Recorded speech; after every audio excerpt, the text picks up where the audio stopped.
Okay, here on Metal Talk Net, we're at the Islington Academy, and I'm talking to Bob Catley, lead singer of the British punk rockers at Magnum. I am, yes. How are you, Bob? How you doing? I'm fine, thanks, mate. Yeah, good. thanks. And just released your 17th studio album. Yes, it on is. the 13th day, and yeah, on the 13th, 17th album. I get them the wrong way. Exactly. 13th album on the 17th day. Yes, and like that, yeah. How pleased are you with the album? Because it's been getting some pretty good reviews. It's gone down very good. All the press have liked it. In fact, loved it. They've gone on the best album for since the last one. but since the last few, I mean, since we got back together, this is like the best of that batch, which is very nice. You know, the fans love it, and hopefully.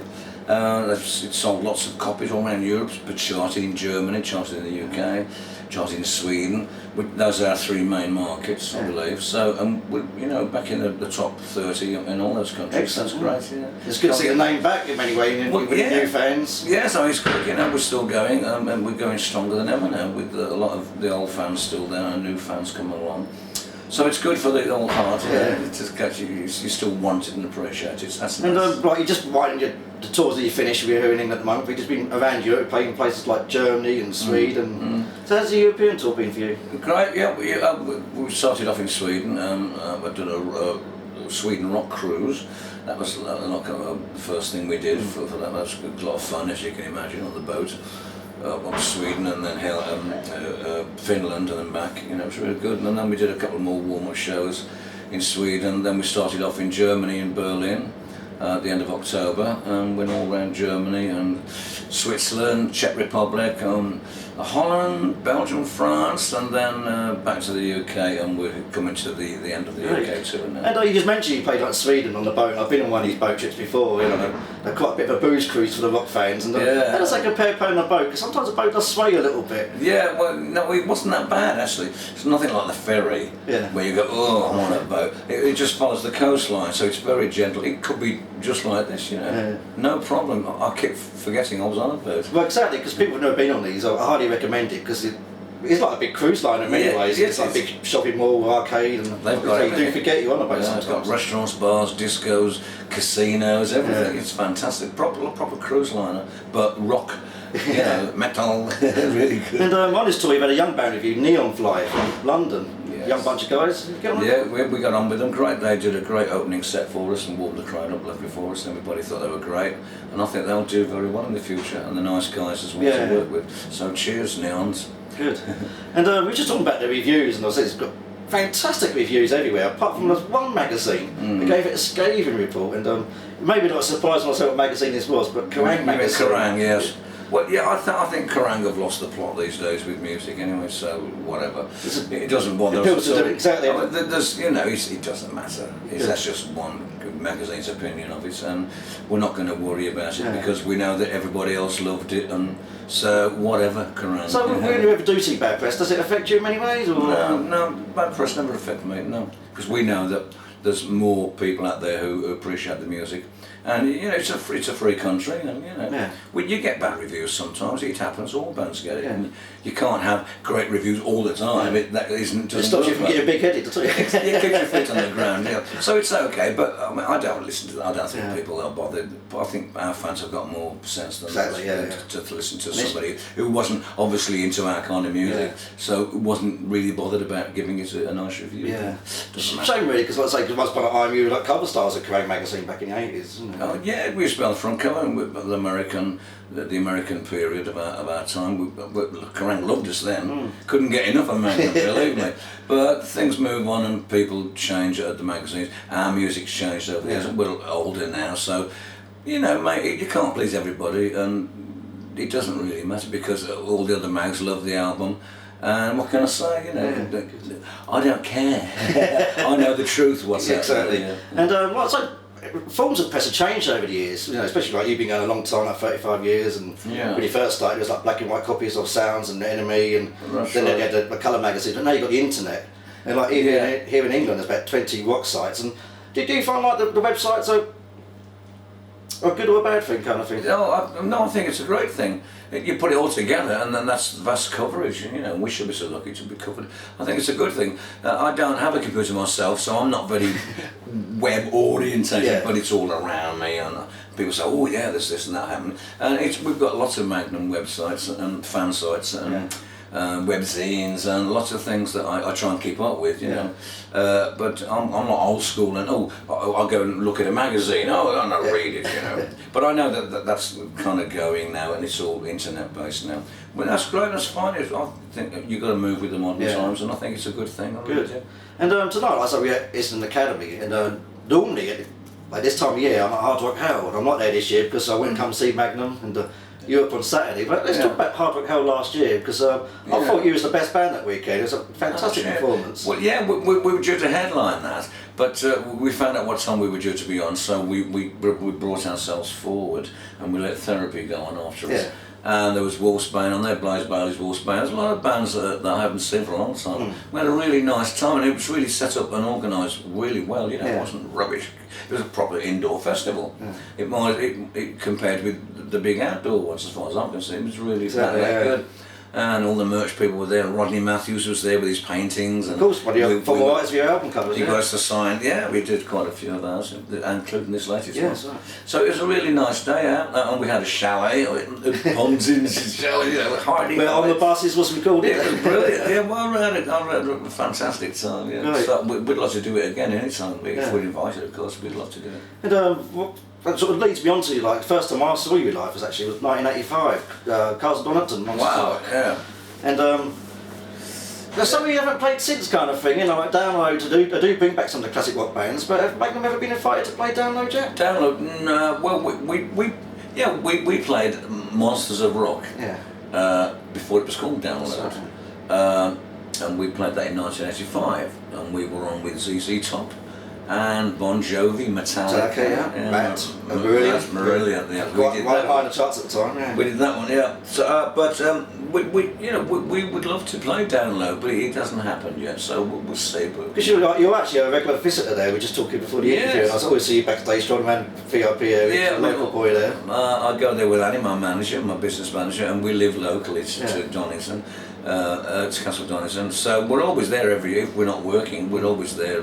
I like the vibe, and like back the VIP area, of course. And I go in the big tent, and I mean, I wouldn't mind at Magnum playing in that big tent, let alone the main stage. That'll do me. You know, it's massive. Right, and you got yeah. We'd love to do it, but you have to be invited. Of course. So we're patient. We're binding that time. I'm sure we will one day. And let's talk about 85 actually, because it was quite a strange build, because at the time people said it was a bit of a weak build, all the American bands are playing kind of thing, but Bon Jovi and Metallica were totally new bands at the time. They both had their second albums out. They hadn't really broken big then. So did you talk to them bands at the time? And yeah, sure, yeah. We remember that day. Which backstage, my mum had a picture took with Richard Sambora and John Bon Jovi. They were really nice guys, you know, and they hadn't done much then. After that they coined boink, up you go, away you go, but we had a good time with them. Annie was due to take John Bon Jovi shopping for some new jeans, but she couldn't find the time to do it, and he had to stay with he had these terrible ripped jeans. And he has to go on stage, which is Annie's claim to fame, you know. She started a whole fashion icon. So he had to go on stage with his rubbish ripped jeans. And everybody went, oh, John Bon Jovi, ripped jeans. And that's where all the ripped jeans comes from. So that was Annie's fault. That's true, actually true, yeah. Fantastic. No, and it was nice, nice. I mean, I knew Fish at the time with Marillion. And we watched the ZZ Top come in with the car. So it was the car over the top. It was a fantastic day. It was, you know, all those years. I can't believe it was that long ago. Yeah, it was like 28 years ago. It seems unbelievable. It was fantastic. But a lot of stuff, a lot of music kicked off there. Metallica really were kicked off after that. Totally, yeah. So it set Bon Jovi and Metallica on the road to stardom, and us as well, you know, in a smaller way.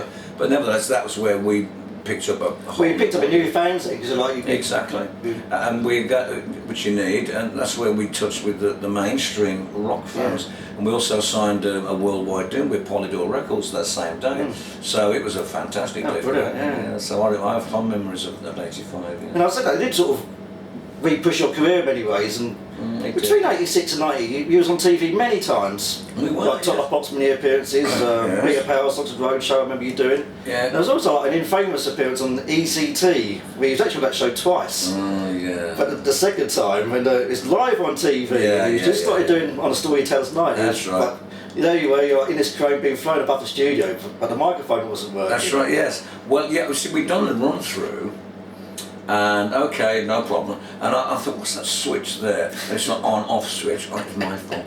And I switched it off for some reason to save the battery or something. I don't know, stupid stuff. So it comes back. I forgot to tell anybody. So we come back for the audience come in. It's like, right, this is live now. Is it that live? Oh, yeah. There's a storm lamp on the tip. No, I forgot to switch the mic. So what's going on for your mind then, you know? Cause I'm going. It's like ridiculous. It's like a comedy program. It's like your big break on live national television, and I forgot to switch the microphone. so there was another microphone live on the stage, so I had to whip me around. I was on this chair thing, you know, this bucket with a bucket seat. Oh. There was no escape from it, was it? And they're going, get him round quick, Lord. And it's supposed to go around slowly, hello, there's a storm lamp on the tip. And go, hello, it's like a probably comedy sketch, you know. Like Morecambe and Wise it was my own fault. Get me, and they dropped me back on the stage, and I just made it for the chorus. Keep your nightlight burning. I made it. Well, the day was saved, and it's still a good rocking I'm so embarrassed, you know. And have you had any other funny mishaps on stage, like split jeans or anything? Well, Mark Stanway, yeah, we did. You're prepping me, aren't you? So just pushing he's done his homework, people, believe me. Yeah, yes, it was up in Glasgow Barrowlands, I believe, and the lights went out and the intro tape came. It was a tape then, intro tape. We come on and we had this big set of ramps and stairs and big stuff. And but there was nobody torching us at Mark at the back, and he had to get to the keyboard the other side. And he went right straight down the back. Oh, split all his trousers up and really hurt his back. It's funny now, but and all his stuff was hanging out, splitting his trousers. And we had to gaffer tape his ass up, basically. That was a funny, and it's happened before, things like that. It's just commonplace. Yeah. Tripping over the monitors, dry ice, and whoops, daisy. And fair enough, we were just talking about Donington just now, and obviously you played Reading Festival in the 70s. Yeah. And people might not know this now, but back in them days, there's no health and safety, and people could take anything they wanted. And of course, there's like the live missiles being thrown, like empty plastic beer bottles and everything. Yeah. What was that like on stage back then? And you got all these scary. God knows what being thrown at you. It's scary, I mean, when you're on first, it's like you take your chance. You've got to duck the missiles. And there's bottles of what coming across that. It's not water, believe me. As you know, and there's mud and. I've got this pale blue thing on. It's white jeans at the time. Yeah, it's like I'm covered in mud because some people just have got closed minds and they will not listen because they're there just for the headline act and that's it, and all the others are rubbish. No, and part of it's a festival. They want to hit you and say, "Oh, I just hit my hero card." It's a festival, people, and you've got to give all the other bands a chance as well. So it does happen, but it doesn't happen to us now. Yeah. I think people like us. And what's your plans for Magnum in 2013? Okay, well, Tony's going to write a new album, of course. We've finished touring at Christmas. Tony will be in the studio doing writing songs, getting together ideas for songs later in the year. So the ideas come first, then the songs grow from the ideas. I'll be off with the Avantasia thing. Oh, okay. So when I come back, and that'll still be going on, I'm told, but I'll be in the studio with Tony to get the songs in a song format, a chorus here, a verse there, a middle eight here, and move on. And so we've got like probably 20 songs to go, okay, this is what the album will be, mainly these songs, and probably 3 or 4 spare ones for bonus tracks. And that will take probably until the summer.